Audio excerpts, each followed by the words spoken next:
Dear students, I am Dr. Rajiv Sapre. This is the 9th lecture on probability, and this is part of video lecture series about SSC mathematics. In the previous lecture, we were doing some problems from the problem set of the chapter 5.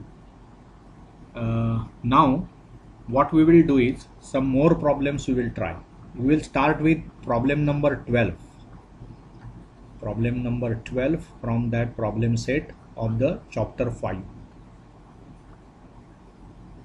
See, what is the problem? A bag contains 3 red, 3 white, 3 green balls.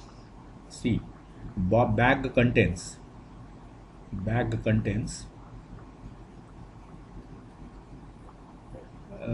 3 red,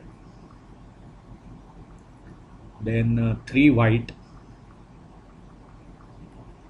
and 3 green balls. Okay, so in all how many balls are there? एकूण किती balls आहेत बघा? 3 red, 3 white, 3 greens. So now what they are telling is what is the probability that ball drawn is? So one ball is drawn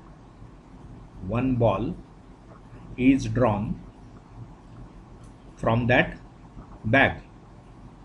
One ball is drawn from the bag. म्हणजे मग काय होणार बघा? त्या bag मध्ये 9 balls आहेत ना. कसे आहेत बघा? 3 green, 3 red. So if you call them as R1, R2 and R3. Then 3 white, which you can call as W1, W2, W3, and 3 green. So they may be called as G1, G2 and G3. So these are the 9 possibilities. Whenever you are choosing one ball from these 9 balls, it can be W1, it can be R1, it can be G3. So 9 possibilities. So what is n of S? It is 9. Now event one by one we will consider. पहिला event काय दिलाय बघा?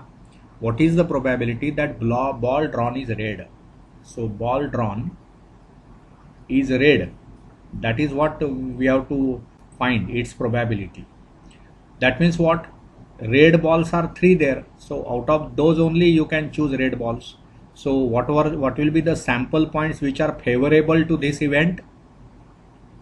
These 3. Because if you consider these, they are white, they are not red. We are interested in ball drawn is red. So what is the number of elements in A? It is 3.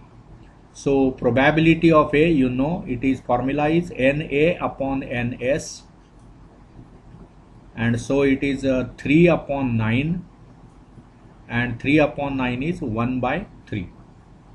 Okay, very simple. Second event is what? It is not red. Ball drawn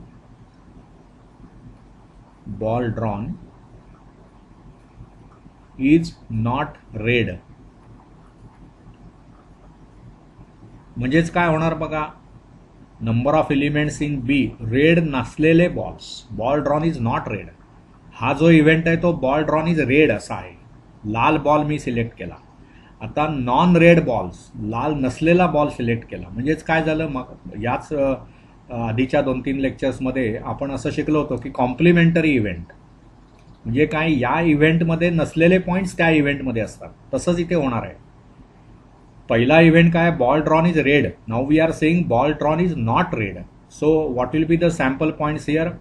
it will be W1, W2, W3, G1, G2, G3. When you choose any one of these 6 balls, then it is not red. So this is not NB. Sorry, I am wrong. This is B. B is equal to this. So NB is how much? 6. And so probability of B is NB divided by NS, and so it is what? 6 upon 9. So it is 2 upon 3. See, one formula I had told you. काय होता formula बघा? मी असं सांगितलं होतं, probability of A dash, where dash means complementary event, is 1 minus probability of A. मग इथे ते झालं ना. A ची प्रोबॅबिलिटी 1/3 आहे. मग त्यामुळे 1 - 1/3 म्हणजेच किती झालं 2/3. So immediately you can actually write down probability of B. फक्त आपल्याला काय लक्षात यायला पाहिजे की when you say A is the event ball drawn is red आणि B is the event ball drawn is not red, म्हणजेच या एचा हा कॉम्प्लिमेंटरी इव्हेंट आहे, त्यामुळे याची प्रोबॅबिलिटी म्हणजे 1 - एची प्रोबॅबिलिटी, असाही तो प्रॉब्लेम करता येईल. परंतु तुम्ही या मेथडने जा. ठीक आहे. त्याच्यानंतर त्यातला सी इव्हेंट बघा काय दिलाय आपल्याला. I will erase this because now this is already done by us. So event C. Event C काय होणार बघा. C हा काय दिलाय. C either red or white. C हा इव्हेंट आपल्याला असा दिलाय. Ball drawn. C is ball drawn is either red or white. Either red or white. म्हणजे काय होईल बघा. सी मध्ये रेड किंवा व्हाईट म्हणजेच काय येणार पॉसिबिलिटीज. W1 W2 W3 यातला तो बॉल असू शकतो. रेड ऑर व्हाईट म्हटलंय, लाल किंवा पांढरा, त्यामुळे व्हाईट पण आपण घेऊ शकतो. किंवा मग R1 R2 आणि R3 बघा. आणि दुसरं कसं आहे बघा की इथे कुठेही ग्रीनचा उल्लेख नाही, रेड ऑर व्हाईट, त्यामुळे व्हाईटचे 3 बॉल्स आहेत किंवा हे रेडचे 3 बॉल्स आहेत, त्यामुळे number of elements in C हे झाले 6 आणि म्हणून मग probability of C is NC/NS असं ते मला लिहिता येईल. So very very straight forward problems आहे. ते तुम्हाला आधी सॅम्पल स्पेस लिहायची आहे आणि मग आपण पर्टिक्युलर इव्हेंटचा विचार करून त्या इव्हेंटमध्ये म्हणजे त्या इव्हेंट म्हणजे काहीतरी एक कंडिशन असते, ती कंडिशन सॅटिस्फाय करणारे सॅम्पल पॉईंट्स तिथे एकत्र करा आणि मग आपणाला तो पर्टिक्युलर इव्हेंट आणि त्याच्यामधले पॉईंट्स वगैरे या सर्व गोष्टी मिळतात. ठीक आहे. आता आपण असं बघूया. सी आपण 15वा प्रॉब्लेम करूया. 15वा problem from the problem set 5. काय 15वा प्रॉब्लेम बघा. A 2 digit number is to be formed. काय म्हटलंय बघा. 2 digit number. 2 digit number is to be formed or is formed by using what? From the digits 0 1 2 3 4. 0 दिला जातो मुद्दाम, कारण 2 अंकी संख्या लिहिताना तुम्हाला एक दशमस्थानचा अंक आणि एकम स्थानचा अंक असा लिहायचा असतो. तर इथे तुम्ही 0 आणि इथे 1 लिहिलं तर मग हा नाहीये, 2 अंकी संख्या नाहीये, ही एक अंकित संख्या झाली. असा 0 लिहिला जात नाही. आणि दुसरं असे ज्यावेळी प्रॉब्लेम्स असतात त्यावेळी आपण त्यातला नीट वाचायचं. ते रिपिटिशन अलाउड आहे की रिपिटिशन अलाउड नाहीये. बघा इथे repetition of the digits is allowed असं ते म्हणतायत. बघा रिपिटिशन इज अलाउड. काय होतं बघा, फरक काय होतो त्याच्यामुळे. रिपिटिशन इज अलाउड म्हटलं की तुम्ही 22 ही संख्या लिहू शकता. 22 ही 2 अंकी संख्या झाली 22. पण जर रिपिटिशन अलाउड नाही असं म्हटलं असेल तर मला 22 नाही लिहिता येणार, 33 नाही लिहिता येणार, 44 नाही लिहिता येणार, 11 नाही लिहिता येणार, कारण रिपिटिशन तिथे अलाउड आहे. लक्षात घ्या. रिपिटिशन अलाउड नसेल तर 11 ही बाद झाली संख्या, ती नाही लिहिता येणार. म्हणजे मी इथे आता काय लिहिणार. सॅम्पल स्पेस कुठल्या कुठल्या संख्या होतील बघा. रिपिटिशन अलाउड आहे म्हणजे 0 ने सुरू होऊच शकत नाही, त्यामुळे 1 0 1 1 1 1 इज अलाउड कारण रिपिटिशन अलाउड सांगितलंय तुम्हाला. मग 1 2 मग 1 3 1 4. मग काय होईल बघा. 2 चा विचार केलास 2 0 20 21 22 23 24. मग 3 चा विचार केला आपण तर 3 0 3 1 3 2 3 3 3 4 आणि ज्यावेळी 4चा विचार कराल त्यावेळी 4 0 4 1 4 2 4 3 आणि शेवटची येणार 4 4. अशा तुमच्या संख्या आहेत. ज्यावेळी रिपिटिशन अलाउड नाही असं म्हटलेलं असेल त्यावेळी ही संख्या कमी होईल. 11 नाही चालणार, 22 नाही चालणार, 33 नाही चालणार, 44 नाही चालणार. म्हणजे आता रिपिटिशन अलाउड असेल तर NS किती झालं बघा. हे 1 2 3 4 5 मग 6 7 8 9 10 11 12 13 14 15 16 17 18 19 20 संख्या झाल्या. NS is 20.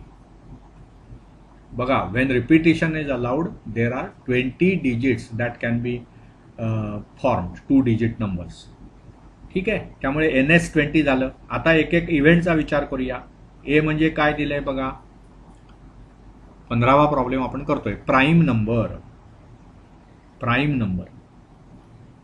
मग आता ह्याच्यामधले प्राईम नंबर्स कोणते आहेत, मूळ संख्या कोणत्या आहेत बघा.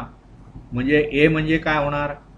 11 is a prime number, 13 is prime number, 14, 20, 21, 22, 23 is prime, 24 not, 30 not, 31 is prime.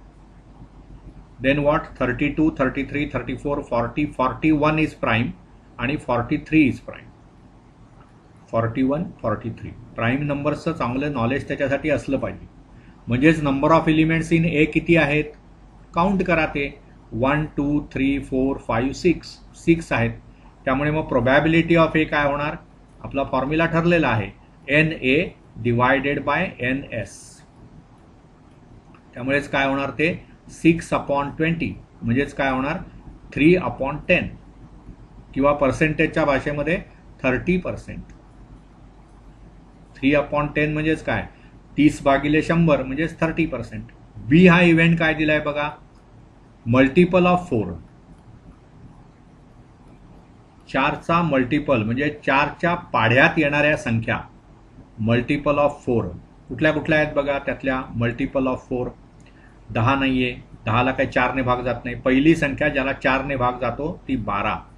मग काय झालं 13 नाही, 14 नाही, 20, 21, 22, 23, 24. ज्याला 4ने भाग जातो 30 नाही, 31, 32. मग कुठली येणार 33 पण नाही, 34 पण नाही, 40 आणि मग 41, 42, 43 आणि 44. अशा ह्या 1 2 3 4 5 6 संख्या आल्या. So here also it is 6. Okay. म्हणजे इथलं मी आता इरेज करतो. हे ए हा इव्हेंटचा सर्व इरेज करतो भाग किंवा हा वरचा भाग इरेज करतो. म्हणजे आपणाला ते काय आता पुन्हा नकोच आहे. सॅम्पल स्पेसमध्ये 20 एलिमेंट्स आहेत हे आपणाला पाहिजे. त्यामुळे आपण हा पार्ट आता काढू शकतो. ठीक आहे. म्हणजे मग काय होईल बघा. दिस ऑल्सो आय विल इरेज. आता काय झालं त्याच्यामुळे बी मध्ये 6 एलिमेंट्स आली नाही. किती आहेत बघा 1 2 3 4 5 6. हे सर्व मल्टिपल्स ऑफ काय लिहितोय आपण 4 लिहितो. त्यामुळे इथे मी असं म्हणणार NB इज इक्वल टू 6 आणि त्याच्यामुळे probability of B is simple NB/NS.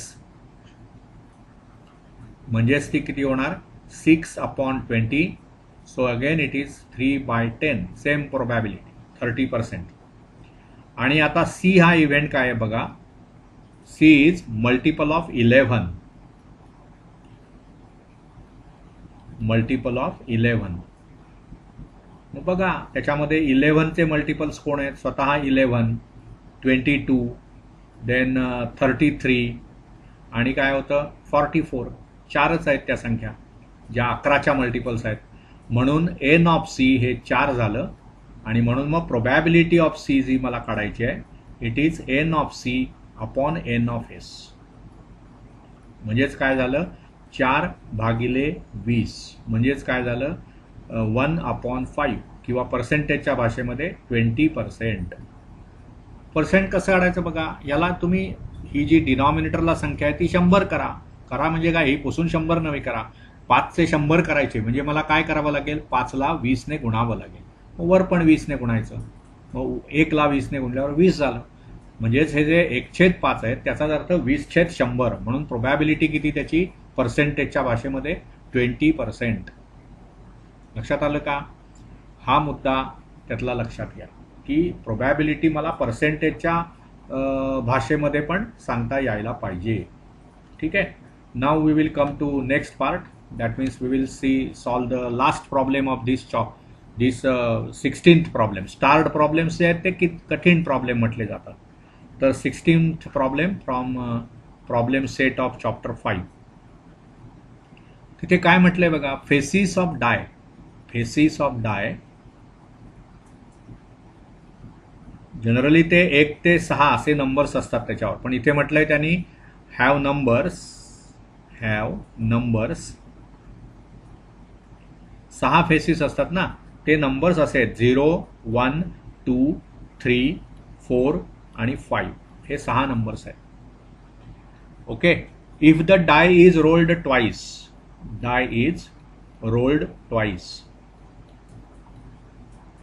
When you roll the die twice, you know what is the probability, what is the sample space.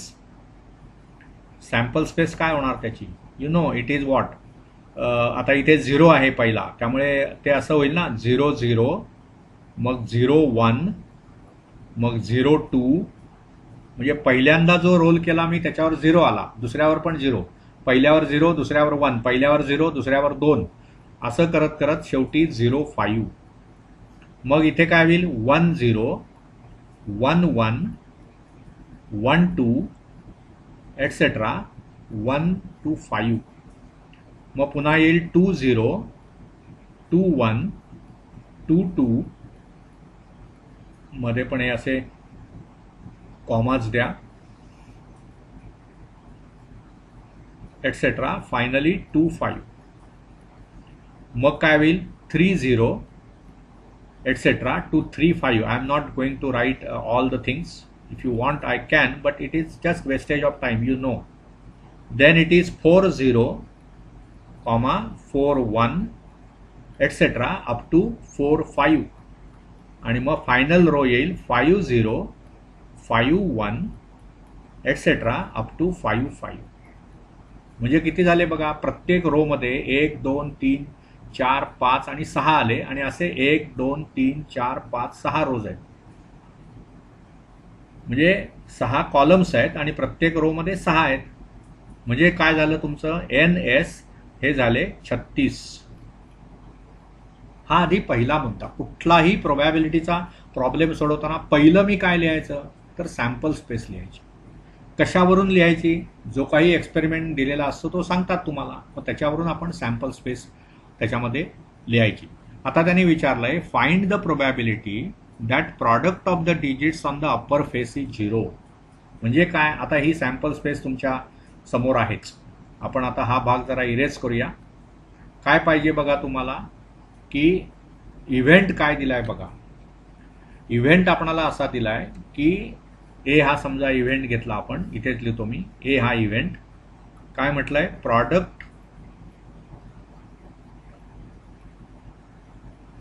of digits on the upper face, product of digits on the upper face is equal to 0. मग आता तुम्हाला माहिती आहे हे या सर्व digits आहेत, त्यांचा प्रॉडक्ट 0 येण्यासाठी एक काहीतरी 0 असलं पाहिजे. रिअल नंबर्सची ही प्रॉपर्टी. आता या सर्व आधी होल नंबर्स आहेत, ह्या इंटिजर्स आहेत. 2 इंटिजर्सचा प्रॉडक्ट 0 येण्यासाठी एक काहीतरी 0 पाहिजे. बघा 2 आणि 5 यांचा गुणाकार काही 0 नाही येणार. रिअल नंबर्समध्ये नुसत्या इंटिजर्स तर सोडूनच द्या, नॅचरल नंबर सोडून द्या. रिअल नंबरची ही महत्वाची प्रॉपर्टी आहे की product of any 2 non zero real numbers is always non zero. म्हणजेच काय होईल, ए मध्ये मला कुठले कुठले एलिमेंट्स घेता येतील बघा. जे आधी 0 आहे ते सर्व, म्हणजे 0 0 यांचा गुणाकार पण 0 येणार. मग 0 1, मग 0 2, मग 0 3. ओके. मग काय होईल 0 4, मग येईल 0 5. हे झाल्यानंतर 1च्या बाबतीत काय होईल बघा 1 0, मग येईल 1 1 एटसेट्रा. सॉरी 1 1 नाही येणार ना, 1 0 झाल्यानंतर मग 2 0, मग येईल 3 0, त्याच्यानंतर येईल 4 0 आणि मग येईल 5 0. बघा, यांचेच गुणाकार तुम्हाला 0 येतील, बाकी कुठेच 0 येणार नाही. ही सर्व रो जी आहे त्याच्यामध्ये एक 0 आहेच पहिला, त्यामुळे या सर्वांच्या बाबतीत त्यांचा गुणाकार 0 येणार. इथे काय होईल बघा, 1 0चा गुणाकार 0, पुढे नाही 0 येणार. इथे पण 2 0चा, 3 0चा, 4 0चा, 5 0चा, म्हणून तेवढेच एलिमेंट्स त्याच्यामध्ये येणार. म्हणजेच नंबर ऑफ एलिमेंट्स इन ए किती झाले बघा, हे 2, हे 2 4, नि 2 6, नि 2 8, 2 10 आणि 1 11. बरोबर ना? बघा, 1 2 3 4 5 6, नि 2 8 आणि 3 11. So N A is 11. मग प्रोबॅबिलिटी ऑफ ए काय झालं? Probability of A is N A upon N S. म्हणजेच काय झालं ते 11 अपॉन 36. 11 अपॉन 36. त्यामुळे हे जे प्रॉब्लेम्स आहेत ना, ह्याच्यामध्ये तुम्हाला पुन्हा एकदा मी सांगतो की प्रथम आपणाला आधी नीट वाचायचा प्रॉब्लेम. काय एक्सपेरिमेंट परफॉर्म केला आहे, जसा इथे 2 डाईस आर रोल्ड. ओके, आता नॉर्मली जेव्हा डाईस आपण रोल करतो 2, त्यावेळी त्याच्यावर 1 ते 6 असे आकडे असतात. इथे त्यांनी मुद्दाम दिले 0 to 5. मग ठीक आहे ना, त्याप्रमाणे आपण ही सॅम्पल स्पेस तयार केली. तिथे आपण रेग्युलर डाय जेव्हा असतो त्याच्यावेळी 1 to 6 असतात. मग त्यावेळी आपण कसं लिहितो 1 1 1 2, इथे 0 0 0 1. आपणाला प्रॉब्लेम प्रमाणे चेंज करता आला पाहिजे सॅम्पल स्पेसमध्ये. ठीक आहे, त्यामुळे या चॅप्टरमधले सर्व प्रॉब्लेम्स आपण डिस्कस केलेले आहेत. आता पुढच्या लेक्चरमध्ये यातल्या काही ठराविक गोष्टींबाबत आणि जरा आणखी एक रिव्हिजन आपल्याला त्या चॅप्टरचं पुढच्या लेक्चरमध्ये करण्याचा माझा विचार आहे. I hope you understood what ever is discussed in all these lectures. Thank you.